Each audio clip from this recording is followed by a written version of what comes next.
Hello, everybody. Welcome back to the channel. I'm Chris. And I'm Sean. And we are Nerd to Nerd. And today's movie of the week is Batman Long Halloween Part 1.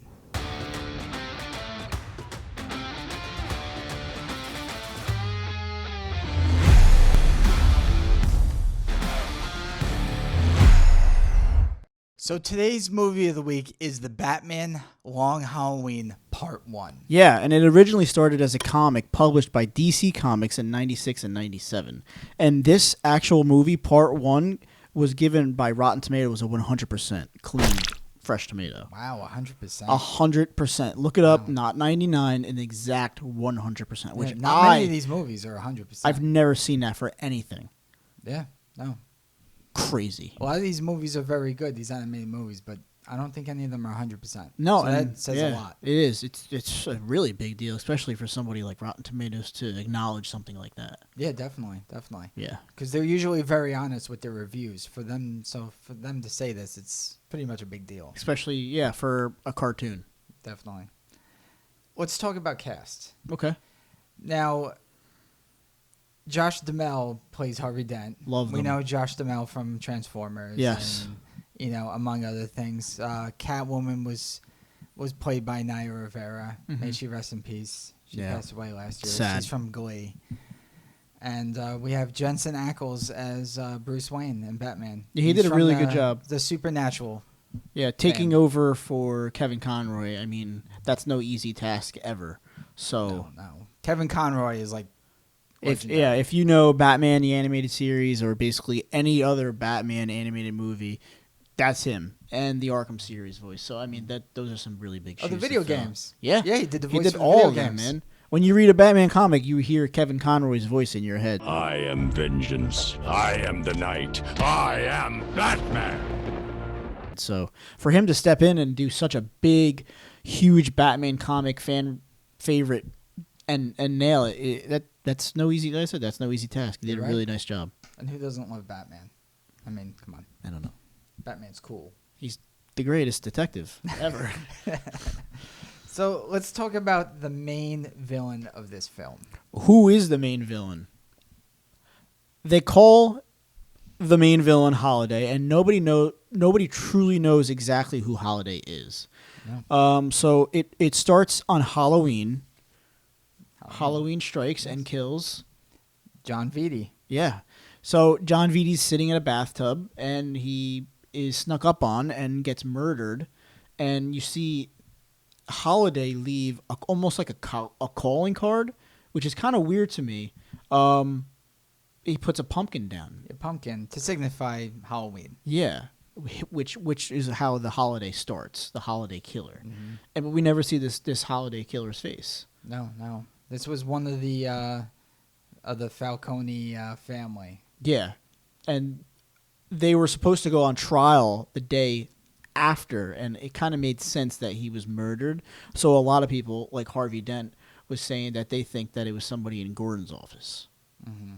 It was just interesting. There you know? might be a plan because he was going to be Yeah. their main witness against the family. He was crossing against the family. Yeah, and there's so many suspects that you could think, and since it's been a couple weeks between each movie, you really have time to rewatch it, and you start to really think like who else could be the holiday killer. It could be one of mine, and I know you were saying the same thing. Could be Gilda. I when I was watching this movie, I had a strong feeling that something's up with Gilda because every time we see Gilda, Harvey Dent, comes home, and then Gilda's like, she looks like she's acting out of character. Gilda depressed. is his wife. Yes, which is a different take on Harvey Dent that we saw in The Dark Knight. Yes, of course. Yes. But she always seems distressed and like she has so much going on inside of her mind. Yeah, stress, anxiety. She's just not all there. So it really gives you the impression that something is going on with that character. Yeah, and one other one that I also thought of the second time that I watched it was Alberto.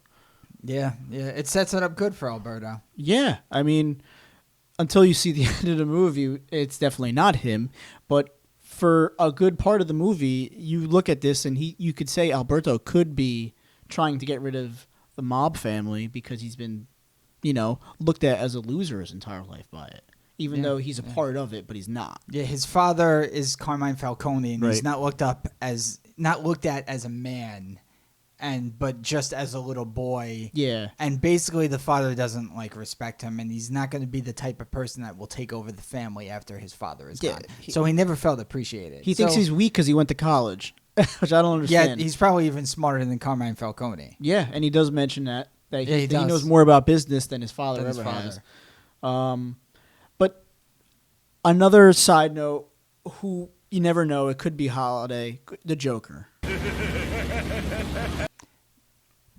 I think it's possible. I mean, you never know. They also set up as Harvey Dent, but I don't know. If it was Harvey, I would think it's more, Glinda. But yeah, I mean, I could see it being Glinda more than Harvey, and I don't think it would necessarily be Joker 100%. But there's always that chance because Joker is Batman's main definitely, villain. I could totally see the Joker doing all this. He took the plane and he said he put on the gas and he was going to kill half the people in New York because he said Holiday was going to go, be there. And to him, Holiday was a threat because it was Joker's the man. Yeah, he feels threatened by Holiday. He does, but wouldn't that be the ultimate joke if the whole time it was him? Yeah, he feels threatened by himself. Yeah. There's nobody that can threaten the Joker yet but himself. That would be absolutely amazing, and I bet you everybody would be in awe completely. Absolutely. Yeah. So, as we know, we had the first murder with Halloween, then we had another murder with Thanksgiving, and then Christmas. The Irish gang got killed, and Carmine Falcone's main bodyguard was killed. Yeah. So, and then New Year's Eve was, unfortunately, Alberto. Yeah, on the yacht at the end of the movie, you see Alberto get murdered. Right when Batman goes to Alberto to confront him, and Batman thinks that Alberto is the Holiday killer. Yeah, the troubled son. It just fit right to him. And then a couple decks below is Holiday, and Holiday is there with his classic gun that he leaves at every scene with a pacifier as a silencer on the tip of the gun. And Batman almost catches him, but he gets off on a boat after he kills Alberto. Yeah. So as soon as you thought, that you found the Holiday killer, that's it. Yeah. He was gone. So, I love the whole idea with the Holiday killer because it made me think of Hush. I love Batman Hush, and I loved the mystery of who the killer was throughout that movie. So this is kind of resembling that mystery on who Holiday is, and I can't wait to find out who he is. Yeah, me too. Another two little quick notes. This movie definitely reminded me of the 90s Batmobile.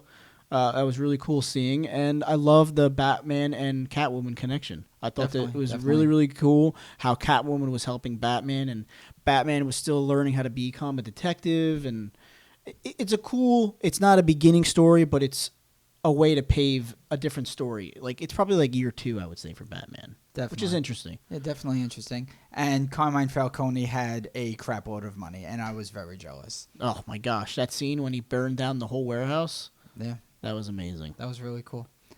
But in Dark Knight, it was Maroney and the other guys that had all the money. Either way, I'm really excited for Part 2. I can't wait for it to come out. Part 2 comes out in? Late August. Late August. Yeah, I believe it's late August. Part 2 comes out. I think it's not coming out on HBO Max. I believe you have to pre-order it. Which is okay. It's totally worth it. If Part 1 showed anything, it's just that Part 2 is worth it. I'm pretty sure it's August. Cool. I'm really excited, man. I mean, I can't wait to see how would you rate this? I'm with Rotten Tomatoes. I'm going 100%. Yeah, me too, man. I'm giving a 10 out of 10. Yeah, I loved it that much. Perfect lead up to a Part 2, and I really can't wait to see it. Yeah. So check out Part 2 coming out this August, and don't forget to check out Batman: The Long Halloween Part 1.